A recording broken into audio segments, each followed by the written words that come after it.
সুজলা সুফলা শস্য শ্যামলা আমাদের এই দেশ বাংলাদেশ। ৫৬,০০০ বর্গমাইলের এদেশে রয়েছে কৃষির অপার সম্ভাবনা। সুপ্রিয় দর্শক মণ্ডলী, বাংলাদেশ টেলিভিশন চট্টগ্রামের নিয়মিত আয়োজন কৃষি কথা অনুষ্ঠানে স্বাগত জানাচ্ছি আমি আশিক আরেফিন। আজ আমরা উপস্থিত হয়েছি ঐতিহ্যবাহী ফেনী জেলায়। এই ফেনী জেলার ধর্মপুর ইউনিয়নে মরিচ চাষে কৃষকরা অত্যন্ত সফলতা দেখিয়েছে। আজ আমরা জানব কিভাবে মরিচ চাষাবাদ করা হয়, বপন এবং এর বিপণন পদ্ধতি সম্পর্কে। চলুন আর কথা না বাড়িয়ে আমরা যারা কৃষক রয়েছেন এবং এর সাথে যারা যুক্ত রয়েছেন তাদের কথাগুলো।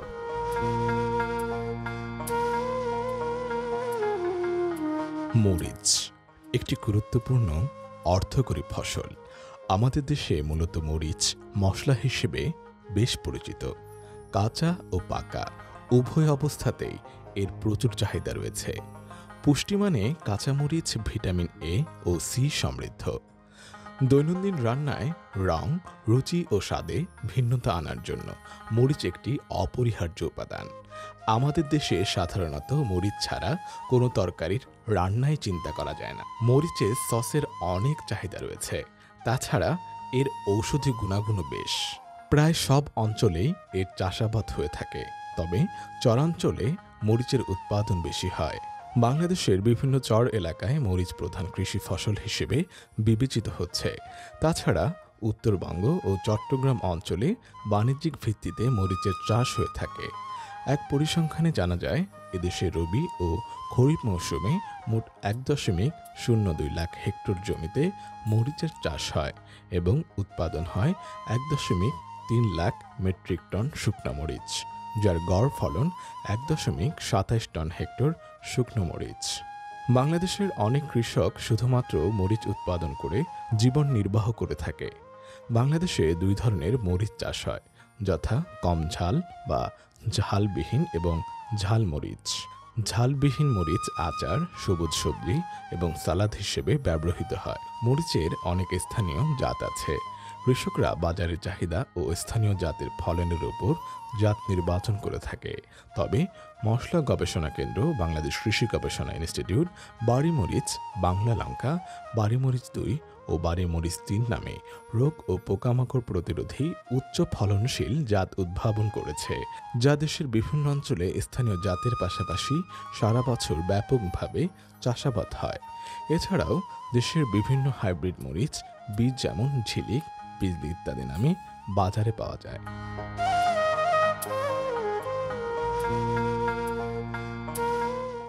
আসলে আমাকে অনেকে বলে যে আপনি এত পড়াশোনা শেষ করে কেন এই কৃষি খাতে আসছেন। আসলে আমার একটা ছোটোবেলাতে একটা স্বপ্ন কৃষির সাথে নিজেকে জোড়ে রাখা। কারণ কৃষি প্রধান বাংলাদেশ, এখানে কৃষকরাই সবচেয়ে নিগৃহীত। তো আমি চাই যে দেশের কৃষকরা সবচেয়ে নির্যাতিত ওই দেশের কৃষকটাকে ডেভেলপ করার জন্য, আর তার জন্য আমাকে এই কৃষি সেক্টরে আসা। আসলে আমি এখন যেখানে দাঁড়িয়ে আছি এটা হল জাফরান অ্যাগ্রো বিডি। আমরা এটা ২০২৪ সাল থেকে শুরু করছি। আমার ২০২২ সাল থেকে জান্নাত অ্যাগ্রো বিডি শুরু, আর ২০২৪ সাল থেকে জাফরান অ্যাগ্রো শুরু। এই জাফরান অ্যাগ্রো শুধু এটা অ্যাগ্রো না, এটা একটা ফার্ক, আমরা বলো এটা ফার্ক। এখানে আমি সমন্বিতভাবে কৃষিকাজ করে থাকি। আমাদের এখানে সবজিও আছে, ফলও আছে। আমাদের এখানে সবজি আছে, কাঁচামরিচ আছে, ভেন্ডি আছে, বেগুন আছে, লাউ আছে, মিষ্টি কুমড়া আছে, কাঁচা পেঁপে আছে। এই ধরনের সবজিগুলো আমরা করে থাকি সাধারণত। আর এছাড়াও আমাদের কাছে ফল আছে, পেয়ারা আছে, আম আছে, মালটা আছে, কমলা আছে, ড্রাগন আছে, এইসব ফলগুলো আমরা করে থাকি। আর আমি এখন যেখানে আছি এটা হলো আমাদের একটা কাঁচামরিচের বাগান। এই কাঁচামরিচের প্লটে আমরা প্রায় ৩০,০০০ কাঁচামরিচ রোপণ করেছি। এখানে কটা জাত আছে, তার মধ্যে একটা জাত হলো ধূমকেতু 2, আর একটা জাত হলো নাগা ফায়ার। এই ধূমকেতু 2 একটা সুবিধা কি, এই গাছগুলা খুব বেশি বড় হয় না, এই গাছগুলো মাঝা সাইজ হয়, তবে ফুল এবং ফল যথেষ্ট ভালো থাকে। এই একটা গাছ থেকে মোটামুটি আমাদের যে টার্গেট মিনিমাম 2 থেকে 3 কেজি আমরা হারভেস্ট করতে পারবো, আশা করতেছি। কাঁচামরিচ 2 থেকে 3 কেজি হারভেস্ট করতে পারবো। এবং যদি বাজার দাম যদি 50+ থাকে, 50 ঊর্ধ্বে থাকে, তাহলে আমাদের যে কস্টিং এটা ইনশাল্লাহ মোটামুটি ভালো থাকে। তো এখন মোটামুটি কাঁচামরিচের বাজারটা খুব ভালো। এখন মোটামুটি প্রায় 150 থেকে 70 টাকা পাইকারি দরে আমরা সেল করি। আর আমাদের কাঁচামরিচগুলো সাধারণত সেল করে থাকি আমরা আড়তে অথবা এখান থেকে লোকালি এখান থেকে চলে যায় এবং আমাদের একটা আউটলেট আছে ফেনীতে, ওখান থেকে আমরা সেল করে থাকি। তো আসলে সেলের ফুল দায়িত্ব হলো আমার কাছে। তো আমি কোথায় কোথায় সেল করতে হয়, কার কাছে সেল করতে হয়, এটা পুরোটা প্ল্যানিং আমার কাছে থাকে সাধারণত। এখানে আমি বলতে পারি যে মার্কেটিংটা কীভাবে করতে হয়। এছাড়া আমাদের পাশে আছে দেখেন আপনারা কুল গাছ, আমাদের প্রায় 4000 পিস কুল গাছ আছে। ইনশাল্লাহ আগামী জানুয়ারিতে ভালো কিছু আশা করতেছি। আমাদের গাছগুলো লাগানোর পরে অনেক সময় কিছুটা প্রবলেম ফেস করি আমরা সাধারণত, কিন্তু আমাদের ফেনীতে যে কৃষি সম্প্রসারণ অধিদপ্তর আছে ওনারা আমাদের কাছে হেল্প করে, বিভিন্ন সাজেশন দেয় আমাদেরকে। তো আমরা এই গাছগুলোর জন্য, যেমন আপনারা দেখতেছেন আমার 2টা লোক স্প্রে করতেছি, ওনারা সপ্তাহে একবার স্প্রে করে, সেটাকে বলে গ্রিন প্লাস। এই গ্রিন প্লাসটা মূলত হলো স্প্রে না, এটা এক ধরনের ভিটামিন। আমরা যেরকম ভিটামিন খাই, এই গ্রিন প্লাসটা ভিটামিন খায়, গাছের জন্য ভিটামিন প্রয়োজন। আর এই গ্রিন প্লাসটা ভিটামিনটা সরবরাহ থাকে গাছের বৃদ্ধি, ফলন বৃদ্ধি এবং গাছের যে শিকড়টা মৃত থাকে, ওই গ্রিন প্লাসটা আপনার শিকড়টাকে ডেভেলপ করে। এছাড়াও আমরা ছত্রাক এবং কীটনাশকের জন্য কপার, নিয়ামত এবং কার্পেট ইউজ করি, যেটার মাধ্যমে ছত্রাক এবং কীটনাশক ইনশাল্লাহ দূর হয়ে থাকে।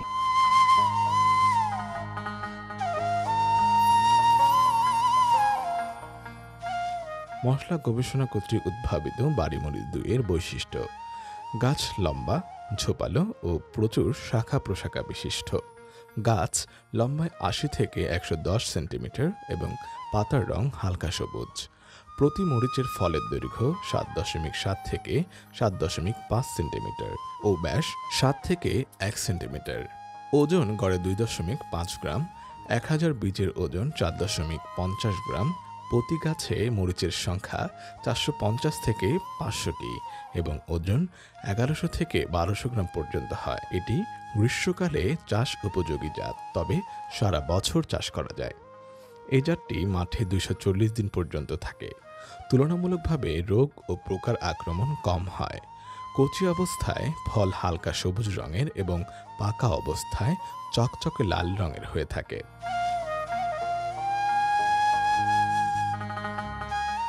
দেশের কৃষির অপার সম্ভাবনায় আরও বেশি চাঙা করে তোলার জন্য কৃষি সম্প্রসারণ অধিদপ্তর সহ নানা অধিদপ্তর কাজ করে চলেছে। দর্শক, এ পর্যায়ে আমরা শুনবো একজন কৃষি কর্মকর্তার কথা। আমাদের প্রাত্যহিক রান্নাবান্নার একটা আনুষঙ্গিক অঙ্গ মরিচ। এই মরিচের একটি ফিল্ডে আমরা দাঁড়িয়ে আছি। এটি ফেনী জেলার ধর্মপুর ইউনিয়নের ধর্মপুর ব্লকে অবস্থিত। একটি ভাইরাস প্রতিরোধী জাত এবং বর্ষাকালের বৃষ্টি সহ্য করতে পারে এমন একটি জাত হচ্ছে ধুম2। এগ্রি ওয়ান প্রাইভেট কোম্পানির একটি মরিচ বীজের ক্ষেতে আমরা দাঁড়িয়ে আছি। এখানে প্রায় 30,000 মরিচের চারা লাগানো আছে এবং আমরা মরিচের দিকে তাকিয়ে দেখতে পাচ্ছি যে এই যে বিগত কয়েকদিনে যে প্রচণ্ড বৃষ্টি বাদল গেল, তার মধ্যেও মরিচ গাছগুলো সতেজভাবে দাঁড়িয়ে আছে এবং কোনো ভাইরাসের আক্রমণ আমরা দেখতে পাচ্ছি না। এবং এখানে মালচিং ব্যবহার করার কারণে দেখা যাচ্ছে যে পানি জমতেছে না এবং পানি নিষ্কাশন ব্যবস্থা ভালো হওয়ার কারণে চারদিকে মরিচের ব্যাপক ফুল দেখা যাচ্ছে। মালচিং ব্যবহার করার ফলে এখানে সার প্রয়োগ করা, পানি নিষ্কাশন ব্যবস্থা এবং আগাছা দমন করার জন্য মালচিং ব্যাপকভাবে কাজে দেয় এবং ভাইরাস প্রতিরোধী জাত হওয়ার কারণে আমাদের দেখা যাচ্ছে বাড়তি কীটনাশক এবং ছত্রাকনাশকের দরকার প্রয়োজন হচ্ছে না। তা আমরা যারা বর্ষাকালে মরিচ করব তাদেরকে অবশ্যই আমরা একটা পরামর্শ দেব, যাতে আপনি বৃষ্টি সহনশীল এবং ভাইরাস প্রতিরোধী জাত অবশ্যই ব্যবহার করতে হবে। এবং আমরা উপজেলা কৃষি অফিস আমরা প্রতিনিয়ত আমাদের যারা ফিল্ডে আছেন, উপসহকারী কৃষি কর্মকর্তাগণ আছেন, তাদের মাধ্যমে ফিল্ডে আমরা এসব পরিচর্যা করার জন্য কোন সময় কোন কীটনাশক ব্যবহার করতে হবে, কিভাবে আগাছা দমন করতে হবে, কিভাবে সার প্রয়োগ করলে স্বল্প সারে অধিক ফলন পাওয়া যাবে এবং কৃষক কোন সময় হারভেস্ট করলে অতিরিক্ত দাম পাবেন, সেই হিসাব করে আমরা এই বাগানগুলা আমাদের পরামর্শে পরিচালিত হচ্ছে। আমরা চাই এসব বাগান আরও গড়ে উঠুক এবং এখন যে বাজারে মরিচের সরবরাহ খুব প্রয়োজন, কারণ মরিচের দাম বেশ বাড়তি। এইসব বাগান যদি বেশ আমরা স্থাপন করতে পারি, সামনে দেখা যাবে মরিচের দাম অনেকখানি কমে গেছে এবং আমাদের যারা ভোক্তা আছে ভোক্তার হাতের নাগালে চলে আসবে।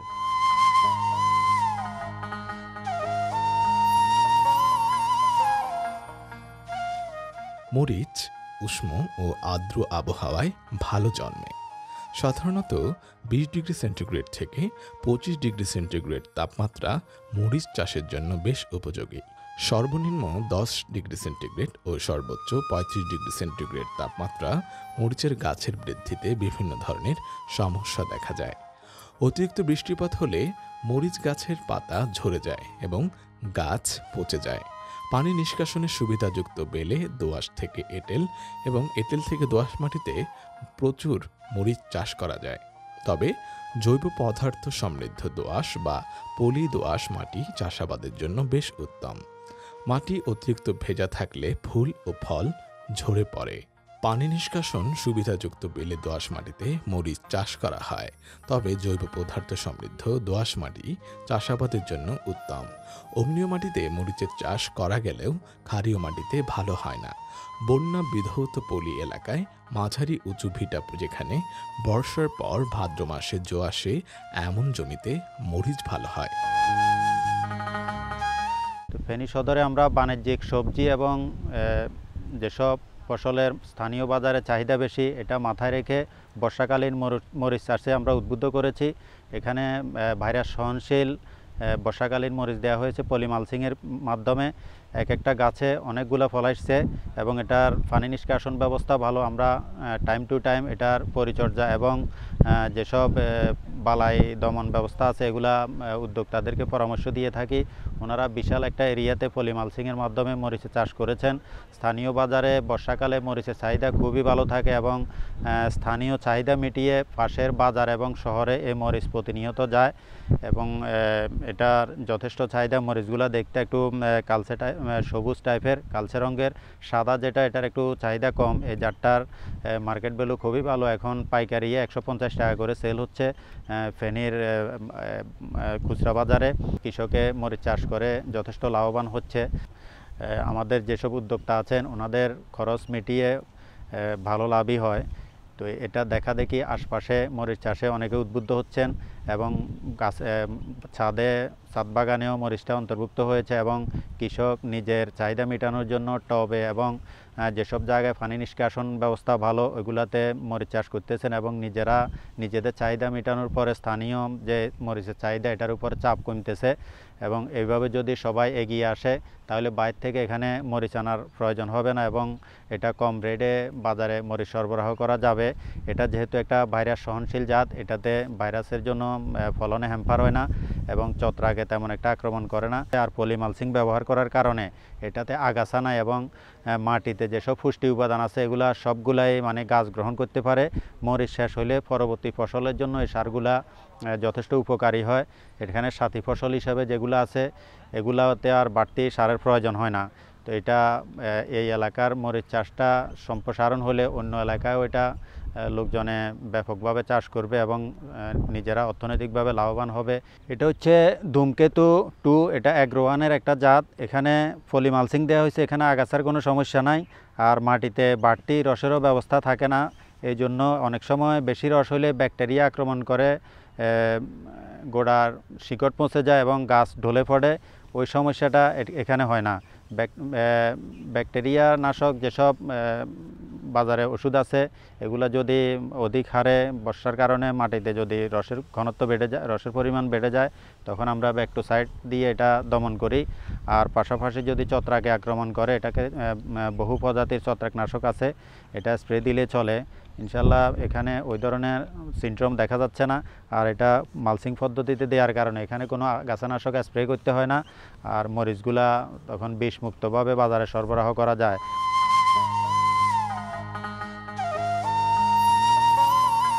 মরিচের বিভিন্ন রোগ রয়েছে। মরিচের এনথ্রাকনাস, ডাইব্যাক ও ব্যাকটেরিয়া রোগ হয়। রোগ হলে মরিচ হলুদ বর্ণ ধারণ করে এবং নিস্তেজ হয়ে পড়ে। এক্ষেত্রে কীটনাশক হিসেবে ডায়াজিনন প্রয়োগ করা যেতে পারে। মরিচের ভালো ফল পেতে হলে উপযুক্ত হাইব্রিড জাত যেমন প্রিমিয়াম, মনিক, মেজর, ভিগর এগুলো নির্বাচন করতে হবে। মরিচ এমন একটি মশলা যা তরকারি, আচার কিংবা মুখরোচক অন্য যে কোনো খাবার তৈরি করতে ব্যবহৃত হয়।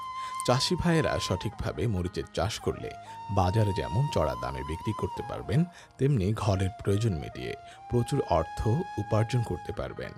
বাংলাদেশ একটি উন্নয়নশীল দেশ, তাই আমাদের উচিত সুন্দরভাবে ফসল ফলিয়ে বিদেশ থেকে আমদানি না করে দেশের ফসল দিয়ে দেশের মানুষের প্রয়োজন মিটিয়ে দেশকে উন্নতির দিকে ধাবিত করা। মরিচ অর্থকরী একটি ফসল। মরিচে যেমন রয়েছে ভিটামিন এ এবং সি, এবং এর গুরুত্ব রয়েছে অত্যাধিক। তরকারিতে মরিচ দিবেন না তা কিন্তু হবে না। মরিচ ছাড়া কোনো তরকারি হয়তো রান্না করা হয় না। হ্যাঁ সুপ্রিয় দর্শক, দেখতে দেখতে একেবারে অনুষ্ঠানের শেষ পর্যায়ে চলে এসেছি। আমাদের আজকের এই অনুষ্ঠান এই পর্যন্ত। পরবর্তী অনুষ্ঠান দেখার আমন্ত্রণ জানিয়ে বিদায় নিচ্ছি। আল্লাহ হাফেজ।